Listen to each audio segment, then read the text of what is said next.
Bom hình isso bom hình rồi giờ thì con đấy sao sao đây không biết nữa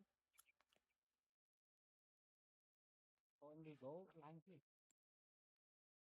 mấy đứa lanh vài ập mặt cho con không hai con màu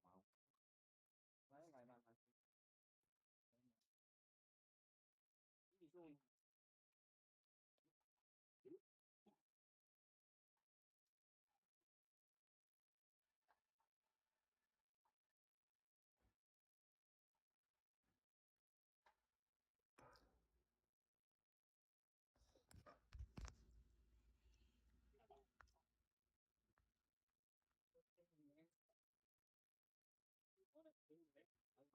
ta tôi đi đâu ta đây